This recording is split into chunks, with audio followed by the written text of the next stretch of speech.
வாழ்க வளமுடன். அனைவருக்கும் வணக்கம். இன்னைக்கு ஒரு பாசிட்டிவான பதிவு தாங்க பார்க்க போகிறோம்.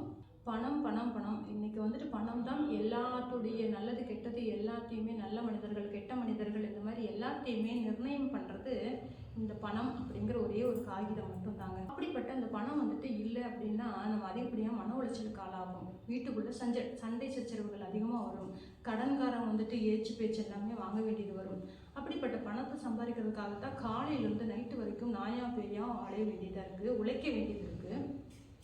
அப்படி உழைச்சுமே எனக்கு வந்துட்டு என் கையில் பணமே நிற்க மாட்டேங்குது, கரைஞ்சிடுது, என்னோடய தேவைக்கும் பணம் இருக்க மாட்டேங்குது அப்படின்னு வருத்தப்படுறவங்க இந்த ஒரு எளிமையான ஒரு பண வரவுக்கு உண்டான எளிமையான ஒரு பரிகாரத்தை பண்ணலாங்க. உங்களுடைய பூஜை அறையில் நீங்கள் விளக்கு ஏற்றுவீங்க இல்லையா, அந்த விளக்கு ஏற்றுறதுக்கு முன்னாடி நீங்கள் எல்லாமே திரி போட்டு எண்ணெய் எல்லாம் ஊற்றி வச்சுட்டு தயாராக உட்காந்துக்கோங்க. ஆனால் தீபம் மட்டும் ஏற்றிடாதீங்க. எல்லாம் தயார் நிலையில் இருந்துட்டு ஒரே ஒரு விஷயத்தை மட்டும் நம்ம பண்ணணும். சுத்தமான மஞ்சள் தூள் எடுத்துக்கோங்க. அதில் வந்துட்டு சுத்தமான பன்னீர் கலந்து, ஒரே ஒரு ஸ்பூன் இருந்தாலும் போதும், பன்னீர் கலந்து அதை நல்லா குழைச்சி நம்மளுடைய பூஜை அறையில் சாமி ஃபோட்டோவுக்கு மேலே கொஞ்சம் இடம் இருக்குது, இல்லை செல்ஃபுக்கு மேலே கொஞ்சம் இடம் இருக்குது அப்படின்னா இப்போ நம்ம சொல்லக்கூடிய இந்த மந்திரத்தை மட்டுமே எழுதணுங்க. அந்த மந்திரம் என்னன்னா ஓம் ஸ்ரீ அக்ஷயம் அப்படின்னு எழுதணுங்க. ஓம் ஸ்ரீ அக்ஷயம் அப்படின்னு தமிழில் எழுதுங்க. ஆனால் கட்டாயம் பூஜை அறையில் பண்ணணுங்க. இந்த மாதிரி எழுதி வைக்கிறதுனால மகாலட்சுமி தாயாருடைய அனுகிரகம் நம்ம வீட்டில் நிறைஞ்சிருக்குங்க. செல்வ செழிப்பும் அதிகப்படியாக கிடைக்கும், பணவரவும் தாராளமாக இருக்குங்க. இது எத்தனை நாட்கள் அப்படி பண்ணலாம் அப்படின்னா 48 நாட்கள், அதாவது ஒரு மண்டலம் பண்ணலாம். இடையில வந்துட்டு நம்ம வந்துட்டு நல்ல காரியம் கெட்ட காரியம் எல்லாம் போயிட்டு வந்தாலுமே ஒன்றும் பிரச்சனை இல்லை. வீடு சுத்தபத்தமாக இருக்கணும் அப்படிங்கிற எந்த ஒரு கண்டிஷனுமே கிடையாதுங்க.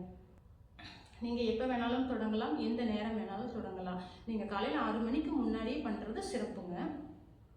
அடுத்த நாள் காலையில் பார்த்தீங்கன்னா இந்த நம்ம எழுதி வச்சிருக்கிற இன்றைக்கி எழுதுன அந்த மந்திரத்தை வந்துட்டு தண்ணி போட்டு தொடச்சிருங்க. தொடச்சிட்டு திரும்பவும் வந்துட்டு அதே மாதிரி மஞ்சளில் பன்னீர் குழைச்சி அதே மாதிரி எழுதணுங்க. ஓம் ஸ்ரீ அக்ஷயம் அப்படின்னு எழுதணும். இப்படி 48 நாட்கள் நீங்கள் வந்துட்டு எழுதி பாருங்கள். நிச்சயமாக நம்மளுக்கு கைமேல் பலன் கிடைச்சே தீரும். 48 நாட்கள் பண்ண முடியல, ஒரு மண்டலம் பண்ண முடியாட்டி கால் மண்டலம், அதாவது 12 நாட்கள் மட்டுமே பண்ணலாங்க. பணவரவும் தனவரவும் தாராளமாக இருக்குங்க. இந்த மாதிரி ஒரு பரிகாரத்தை பண்ணி பாருங்க. அப்படின்னா செல்வ செழிப்புகளும் பணவரவுகளும் உண்டாகிறதுக்கு மகாலட்சுமி தாயாருடைய அனுகிரகம் ரொம்ப ரொம்ப முக்கியம் நம்மளுக்கு. அடுத்தது பார்த்தீங்கன்னா ஒரு லக்கி நம்பர் தாங்க பார்க்க போகிறோம். அந்த லக்கி நம்பர் சொல்லிக்கிட்டே இருக்கலாம், அல்லது வந்துட்டு நம்ம பேப்பரில் நோட்லேயோ பேப்பர்லையோ எழுதிக்கிட்டே இருக்கலாம், இல்லை மனசுக்குள்ளேயே நம்ம எந்த வேலைகள் செஞ்சாலுமே மனசுக்குள்ளேயே நம்ம சொல்லிக்கிட்டு இருக்கலாம். அந்த சொல்கிறதுனால பார்த்தீங்கன்னா இந்த பிரபஞ்சத்துடைய லக்கி நம்பர் கூட சொல்லுவோம். இந்த நம்பரை பணப்பிரச்சனையில் உள்ளவங்க இந்த லக்கி நம்பரை திரும்ப திரும்ப ஒரு சொல்லிக்கிட்டே இருக்கும்போது அந்த பிரச்சனை திடீர்னு ஒரு பணம் வந்து கொடுப்பாங்க, திடீர் பணவரவு உண்டாகும். இதனால் இந்த நம்பர் பார்த்தீங்கன்னா 1975 இந்த 5 நம்பருங்க.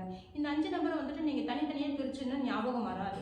1975 வருஷம் 1ஆவது மாதம், 1975 1ஆவது மாதம், இப்படி ஞாபகம் வச்சுக்கிட்டிங்கன்னா சொல்கிறதுக்கு நம்மளுக்கு ஈஸியாக இருக்கும். ஏன்னா வருஷங்களை நம்ம எப்பவுமே ஞாபகம் வச்சுக்கோ இல்லையா. அதனால் இந்த லக்கி நம்பரை வந்துட்டு நீங்கள் திரும்ப திரும்ப சொல்லுங்கள். இல்லையா ஒரு புது நோட்டு வாங்கி இந்த நம்பரை வந்துட்டு திரும்ப திரும்ப எழுதிக்கிட்டே இருங்க. நேரம் கிடைக்கும் போதெல்லாம் இதை பண்ணிகிட்டே இருங்க. கண்டிப்பாக ஒரு பணவரவை கொடுத்தே தீருங்க இந்த லக்கி நம்பர். இந்த பிரபஞ்சத்துடைய நம்பருங்க. அது நிச்சயமாக 100 மடங்கு பலன் தந்தே தீருங்க. முடிச்ச அளவுக்கு எல்லாருமே நிறைய தண்ணி குடிங்க. தண்ணி குடிக்கிறது உடம்புக்கு ரொம்ப ரொம்ப நல்லதுங்க.